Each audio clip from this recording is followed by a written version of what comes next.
नमस्कार मित्र आणि मैत्रिणींनो. सो वेलकम इन टू भाग 2 ऑफ सहस्त्र टेक. या भागामध्ये आपण बघणार आहोत काय आहे एकदम नवीन, नूतन, आधुनिक आणि नया असं अँड्रॉइड 11मध्ये. सो तुम्ही येम लावायला विसरू नका, लाईक, शेअर आणि सबस्क्राईबच्या बटनला. आणि यासोबतच चालू करूया आजचा हा भाग. अँड्रॉइड 11मध्ये असं फार काही व्हिज्युअल चेंजेस तुम्हाला बघायला नाही भेटणार. जसं अँड्रॉइड 10 होतं जवळपास तसंच अँड्रॉइड 11सुद्धा बघायला भेटेल. बट याच्यामध्ये तुम्हाला पॉलिशिंग जास्त बघायला भेटेल. आणि अजून एक गोष्ट आहे की या अँड्रॉइडमधले बरेचसे फीचर्स जे अँड्रॉइड 11मध्ये नवीन आहेत, बट अँड्रॉइडच्या दुसऱ्या ज्या स्किन्स आहेत, जे दुसरे कंपनी अँड्रॉइडचं स्वतःचं व्हर्जन तयार करतात, त्याच्यामध्ये तुम्हाला ते ऑलरेडी फीचर्स भेटायचे. बट फरक हा आहे की ते सगळे फीचर्स आता अँड्रॉइडमध्ये इनबिल्ट आहेत. त्या फीचर्सला प्रोव्हाइड करण्यासाठी कुठल्या दुसऱ्या कंपनीला आता काही वेगळी मेहनत करायची, कष्ट करायची गरज नाही आहे. ते आता अँड्रॉइडमध्ये इनेबल्ड असणार आहेत. सो अँड्रॉइड 11चा जो मेन मुद्दा आहे किंवा अँड्रॉइड 11मध्ये जे मेन त्यांनी थीम ठेवली आहे ती आहे पीपल कंट्रोल आणि सिक्युरिटी. या 3 गोष्टींना सेंटर पॉईंट ठेवून त्याच्या अवतीभोवती काय इम्प्रूव्हमेंट्स करता येतील आणि काय नवीन गोष्टी तयार करता येतील ते गुगलनी याच्यात तयार करायचा प्रयत्न केला आहे. सो या थीमशी रिलेटेड म्हणजे पीपलच्या थीमशी रिलेटेड अँड्रॉइडनी 3 मेन गोष्टी अशा केल्या आहेत ज्या मला या व्हिडिओमध्ये मेन्शन कराव्या वाटतात. First thing is conversation notifications. आता कॉन्व्हर्सेशन नोटिफिकेशन आणि नॉर्मल नोटिफिकेशन असे त्यांनी नोटिफिकेशनचे 2 भाग पाडले. नॉर्मल नोटिफिकेशन म्हणजे कुठल्याही ॲप्लिकेशननी वगैरे काही तुम्हाला नोटिफिकेशन पुश केलं तर ते नॉर्मल नोटिफिकेशनच्या ट्रेमध्ये जाईल.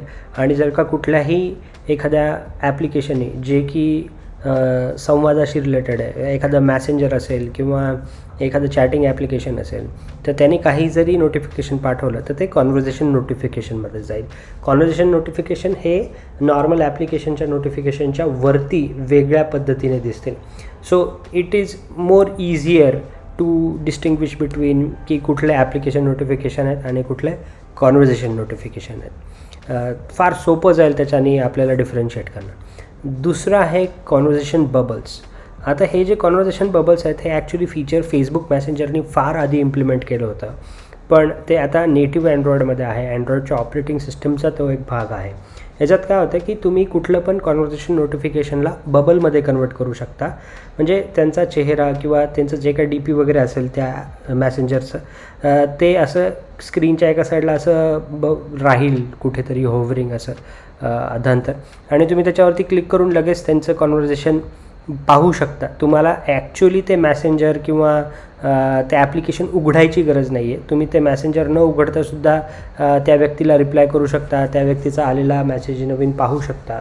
So it is a good tool to multitasking. But personally मला कॉन्व्हर्सेशन बबल्स हे फीचर्स तेवढं असं आवडलेलं नाही आहे. Third most important thing is notification history. ती कडक गोष्ट आहे. बऱ्याचदा अँड्रॉइडमध्ये काय होतं की आपण नोटिफिकेशन मिस करतो. एखादं नोटिफिकेशन आपण क्लिअर ऑल करतो तर एखादं महत्त्वाचं नोटिफिकेशन त्यातून निघून जातं. सो जसं आपल्याकडे आता फोन हिस्ट्री आहे ज्याच्यामध्ये आपण किती कॉल कोणाचे कधी काय येऊन गेले सगळं असं रेकॉर्ड ठेवू शकतो, तसंच कुठल्या ॲप्लिकेशननी किंवा कुठल्या मॅसेंजरनी तुम्हाला कधी काय नोटिफिकेशन पाठवलं तर त्याचीसुद्धा हिस्ट्री तुम्हाला बघायला भेटेल. सो इन केस असं जर का तुम्हाला वाटलं की एखादं महत्त्वाचं नोटिफिकेशन तुमच्याकडून मिस आऊट झालं आहे, you can just go into notification history आणि पाहू शकता की कुठलं नोटिफिकेशन तुमच्याकडून मिस झालं आहे का नाही आहे ते. प्रायव्हसी हा एक मेन कन्सर्न मला नेहमी वाटलेला आहे अँड्रॉइडमध्ये. जशी ची प्रायव्हसी एकदम कडक आहे. IPhone is non for its privacy, की तुमचा डेटा 100% सेफ आणि सिक्युअर राहील. तो कोणीही त्याचा गैरफायदा नाही घेऊ शकत. दिस इज लाईक एक गॅरंटी आहे आयफोनसोबत. तसं अँड्रॉइडसोबत एवढे दिवस नव्हतं. मागच्या काही अपडेट्सपासून, मागच्या 2-3 व्हर्जनपासून अँड्रॉइडनी प्रायव्हसीला अजून सिरियसली घ्यायला चालू केलं आहे. बट या व्हर्जनमध्ये आय विल से की अँड्रॉइडनी खरंच प्रायव्हसीला अजून फार सिरियसली घेतलं आहे आणि फार छान प्रायव्हसी फीचर्स याच्यामध्ये इन्क्लूड केले आहेत. त्यातले काही मी तुम्हाला आता सांगेल की first up is one time permission. बरेच ॲप्लिकेशन्स असतात ज्यांना आपल्याला तात्पुरतं लोकेशन किंवा कॅमेरा किंवा मायक्रोफोन ॲक्सेस द्यायचा असतो, पण आपल्याला त्यांना परमनंट ॲक्सेस नसतो द्यायचा, एक वेळपुरताच. तर अशा ॲप्लिकेशन्सला आता आपण वन टाईम परमिशन देऊ शकतो. सो जेणेकरून हे ॲप्लिकेशन त्यांचा जे काही सेन्सर वगैरे वापरतात त्याचा ॲब्यूज नाही करणार आणि आपल्यालासुद्धा अजून सिक्युअर वाटेल. Second app is background location. आधी काय असायचं की तुम्ही एखाद्या ॲप्लिकेशनला जर का लोकेशन परमिशन एनेबल केली तर ते ॲप्लिकेशन बॅकग्राऊंडमध्ये सुद्धा विदाऊट युअर कन्सेंट लोकेशन सर्व्हिसेसचा उपयोग करून तुमचं लोकेशन काय आहे, कुठे आहे ते माहिती करू शकायचं. आता तसं नाही करता येणार आहे.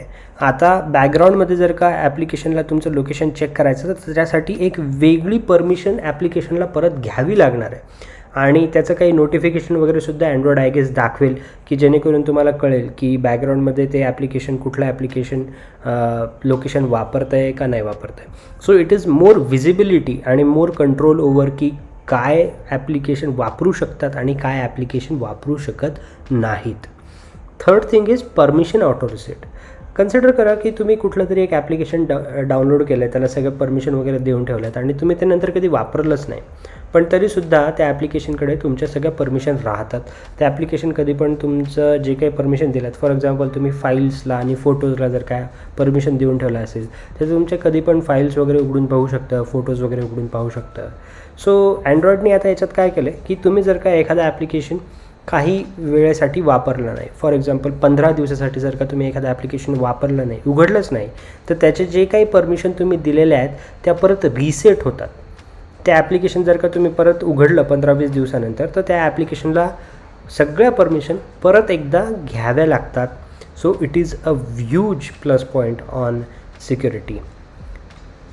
त्याच्यानंतरचा जो एकदम कडक सिक्युरिटीचा मुद्दा आहे तो आहे स्कोप्ड स्टोरेज. हा थोडा टेक्निकल भाग आहे. याचा ॲक्च्युअल बिहेवियरमध्ये फरक जो आहे तो सर्वसामान्यांना किंवा तुम्हाला मे बी जाणवणार पण नाही, पण as a programmer, as a developer, mobile सॉफ्टवेअरचा डेव्हलपर म्हणून मला याचं इम्पॉर्टन्स कळतं आणि म्हणून मी तुम्हाला हे सांगू इच्छितो की हाऊ इम्पॉर्टंट इज दिस. आधी कुठला पण ॲप्लिकेशन दुसऱ्या ॲप्लिकेशनच्या फाईल्सला ॲक्सेस करू शकायचं, पाहू शकायचं, एडिट करू शकायचं, मॉडिफाय कुछ भी कर सकते ते, कुछ भी. पण आता तसं नाही आहे. आता ज्या फाईल्स व्हॉट्सॲपने तयार केल्या आहेत त्या फाईल्स फक्त व्हॉट्सॲपच एडिट करू शकतो किंवा पाहू शकतो.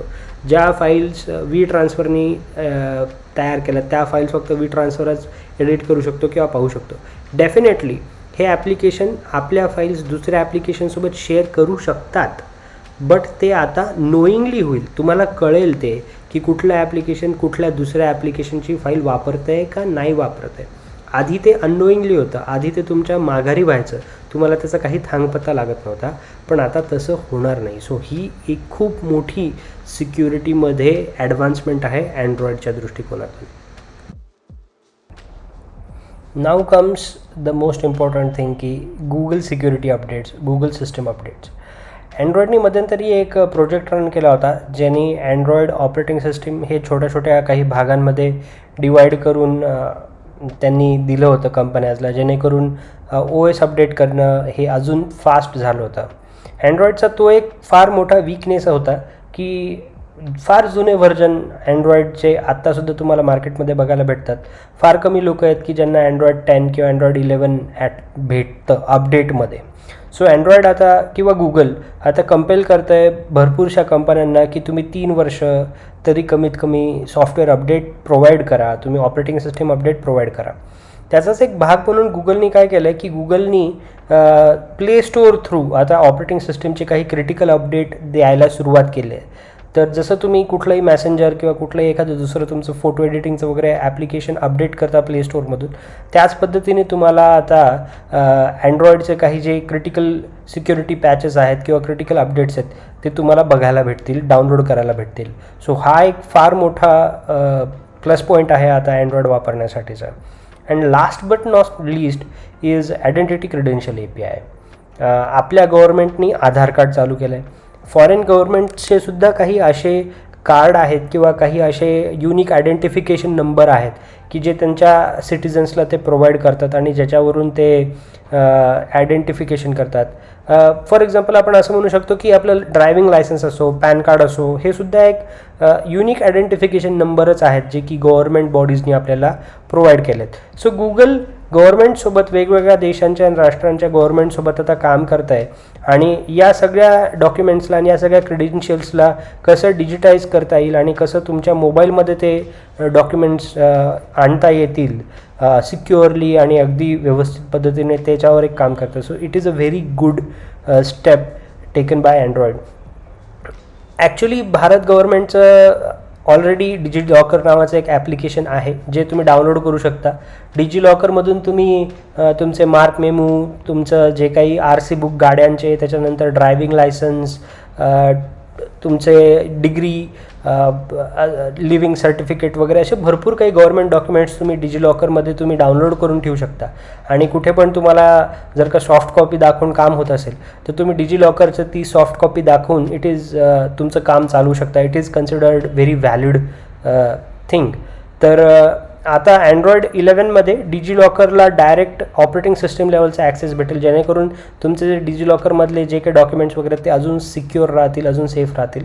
आणि तुम्हालासुद्धा कुठे ट्रॅफिक सिग्नलवर वगैरे पोलिसांनी वगैरे पकडलं तर तुमचा ड्रायव्हिंग लायसन्स वगैरे लगेच तुम्हाला ऑपरेटिंग सिस्टीमच्या मदतीने लगेच असं दाखवता येईल, अगदी सोपं पडेल. So I guess it is very pretty new thing. आणि त्याच्याने तुमचा मोबाईल फोन हा अजून व्हॅल्युएबल गोष्ट होईल ऑफकोर्स, बट अजून म्हणजे सिक्युरिटीसुद्धा वाढेल एका दृष्टिकोनातून. तुम्हाला प्रत्येक ठिकाणी आय कार्ड आणि 1760 कार्ड असं घेऊन फिरायची गरज नाही आहे. तुमचा मोबाईलच सगळं काही करू शकेल. So I think that is a very good thing that Android is doing right now. कंट्रोल्समध्ये मेनली 2 गोष्टी आहेत.